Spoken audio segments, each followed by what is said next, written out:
by the end of that like night of worship, like my heart was burning and I didn't understand what was happening, but it was just like I need to sing for God. Like I don't know what that means or like how I'm going to do it, and this is my first time even hearing songs like this, but there's something like burning in me and I just knew like I need to do this forever. Welcome to the InSpirit podcast from Amoris Christi. Join us as we explore current events and all manner of fascinating topics and explore their connections to Christian living. Hello, everyone, and welcome. Today, we're talking about beginning to discover your personal mission. We're delighted to have with us today Treasa Roy from New Jersey. Treasa is she's an AWS developer at a major bank, but she's also a very gifted singer and an anointed singer. And she has led thousands of people in worship over the years, and she's in the process of producing her first album as well. So, Treasa, thank you so much for being here and welcome. Thank you. I'm happy to be here. So, Treasa, every time I see you on stage or singing, it's just so clear to me that this is what you were made to do. You're in your element. You know, it's a wonderful thing to see, and I believe that you feel the same way just from prior conversations that we've had. How did this begin for you? When did you begin to recognize that your personal mission is to minister to people through music? Yeah. Well, I've been singing since I was little, but I would say the first time I really felt like the desire to sing for God was when we had a JY Now, like night of worship at my church in Rockland, New York. And I remember I was probably like 16, 17 years old, and that was the first time I'd heard contemporary Christian music. Like at that point, I've heard like Malayalam devotional songs, or else it was just like popular, just secular songs. But I remember sitting at JY Now, and by the end of that like night of worship, like my heart was burning and I didn't understand what was happening, but it was just like I need to sing for God. Like I don't know what that means or like how I'm going to do it, and this is my first time even hearing songs like this, but there's something like burning in me and I just knew like I need to do this forever. Beautiful. Yeah, something burning in your heart. I believe that the experience of when we feel drawn to something in terms of our mission and when we start doing it is some kind of burning, some kind of sensation of uh, feeling very alive, feeling very passionate. Does that kind of resonate with what you've experienced over the years as you've done it, as you've sung and led worship? Yeah. Yeah, no, definitely. I think whenever I am leading worship, like I'll still like there's just this bubbling joy in my heart, and yeah, it's just where I feel the most alive, or like something is burning in my heart and I know like this is where I'm supposed to be, this is what I'm called to do, and it's what brings me the greatest joy, and it feels like this is where I fit in the most. Yeah. It's amazing for me. I get to hear so many people just from different conversations using similar language as what you just said. It's where I feel most alive. This is what I was made to do, bubbling with joy, and it's just such a great thing that the Lord desires that for us. I mean, first of all, foundationally in the relationship with him, but also as we get to be cooperators with him in his mission, co-redeeming with him, and then to feel the joy, the excitement of the heart of Jesus in our own hearts when we get to share in his mission. And we all share in that in a particular way, right?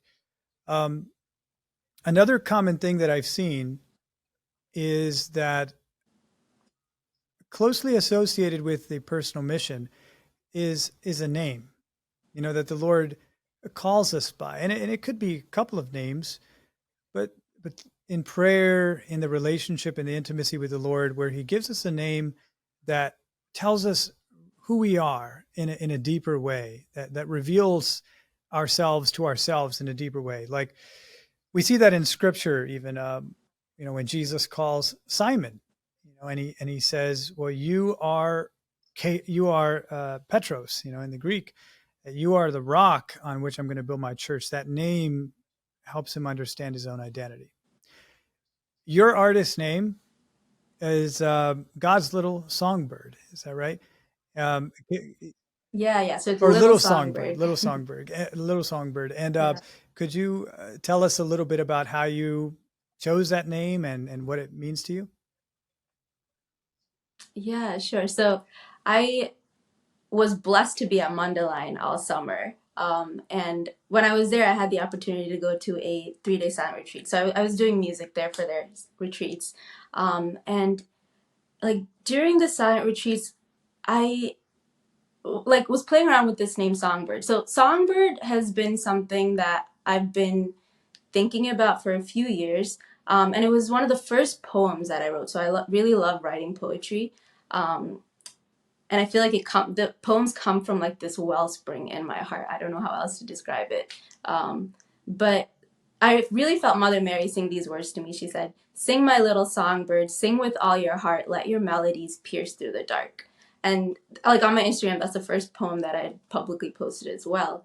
But so I always, ever since I heard that poem, I always consider myself like God's songbird. So when I was looking for an artist name, I was messing around with Songbird, but just Songbird never felt right. Cause I don't know, it almost feels like I was a kid like putting on my dad's like jacket or something. Like I wasn't quite like it wasn't like fully who I was, but I knew there was something in the word Songbird. And then during the silent retreat, there was this overarching like theme of this little person who is being crowned, and God is like calling me to something greater that I don't maybe quite understand. But yeah, so like the word little just also really felt right. Like I am God's little songbird. Like I'm so close to his heart. Like he carries me everywhere. And I can do what I do because I have like such a great father who's looking after his daughter. So that's kind of where little songbird came from. And at the last day of the retreat, you asked me, you were like, who are you? And the first thing that just pops out of my mouth is God's little songbird. Like, and I just knew at that moment, I was like, this is it. Like, this is what feels the most right. Like, it's who I am. Um, and yeah, even when I pray, like, I just see myself as like this little bird perched on God's the Father. And yeah, we're like traveling everywhere and I get to sing with him. And yeah. It's a beautiful thing, and there's I guess an affection, an endearment there in the littleness, but it also takes off all the pressure, I would imagine, because you're just little and you're just his. And at the same time, being aware that your song is piercing through the darkness. That's Mary's invitation to you. That's a beautiful way Mm-hmm. to probably understand every call. There's a littleness in every call, because we realize that we're fragile, we're small, and we're sinners. And yet at the same time, the awareness that in and with Christ, that our works really matter and that they really do pierce through the darkness. So thanks for sharing that with us. I think for all of us, we can be more receptive. We can listen in to hear the name or names that God is giving us to find greater clarity in our mission. Right? So how about your upcoming album? Could you tell us a little bit more about it? What's at the heart of the album? What does it mean to you? And maybe when can we expect to see it? Sure, yeah. So I've been working on the album all year.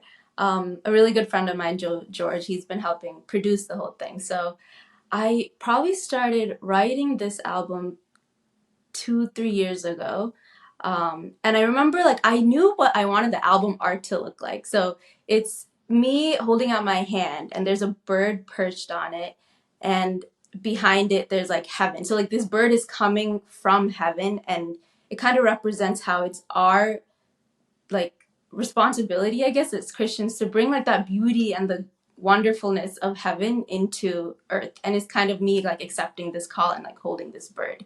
So it's funny because I told my friend Shaq, I was like, listen, the songs aren't done yet. I don't know what this is gonna look like, but I know what the album art should look like. And can you just help me like take some pictures? And she was really great. And so like the album art really, I think, defines what the album is about, which is I want people to listen to this album and be taken to a place where they're like, wow, there's like God brings so much beauty into the world, and I really desire to have that beauty in my life. And when we were just doing one of the listens when I was doing one of the listens with Joe, like I remember like immediately being taken into that album art and just feeling like, oh my gosh, like this is like exactly what I want a listener to feel like when they're in the album. But yeah, I think it's been a really beautiful journey. Like I've learned a lot about what it means to be an artist and just really getting closer to the Lord in the process. And there's like around 7 songs right now. Maybe I'll put an extra one in. I'm just trying to figure it out. But right now there's 7 songs, and they're each very different. Like if you want to go a little bit into the songwriting process too, like one of them I really felt Mary Sweet Kisses. Well, it's called Sweet Kisses. I felt Mother Mary like sing that song to me, and like even the melody, like I just randomly heard it in my head, and it's a really beautiful like piano melody that I'd written out. But that one I just happened to hear. There's another one called Abba Father. And the beginning of that one, like it's like me crying out to the Father because I'm just really upset about the circumstances that I'm in. And I left the song like half finished, but then I really, like a few days later, heard the Father sing back the second part of that song to me. And it's been really healing. Like even today, like I'll go back and there's one line in there like, Lord, I feel a little small today. When I look in the mirror, I'm not liking what I see. Yeah, and then the Father sings back like, you're not that small to me. Like I'm right next to you. Like, yeah, so it's just a very beautiful like healing song. And yeah, so when can you guys expect it? The single should be out in November, and I'm hoping the album out early next year. Terrific. But, yeah. Well, just from what you've described, I'm sure everyone can feel the power of these songs and the effects that it's had on you. It's going to now expand to have the same effect on so many other people. God working through you, his little songbird. So thank you, Treasa, for joining us. And I think everything that you've shared is really, as I mentioned, an inspiration for all of us, because it's an ongoing work. You know, we it's not like I'm sure that you have it all figured out. This topic is on the beginning of discovering our personal mission and some of the signs that we can look for within ourselves and that we receive from others, that we're onto it. We're kind of onto it here. And the joy that comes from fulfilling our mission, right? And so thank you for sharing your experience of what that's been like for everyone else. And and prayers and blessings as you continue your work in your ministry. Thank you. Thanks, Father. Thank you for joining us on this episode of the InSpirit podcast. InSpirit is an initiative of Amoris Christi, an apostolate dedicated to lay spiritual formation. For more information and to keep up to date, you can visit our website at amorischristi.org and follow us on social media.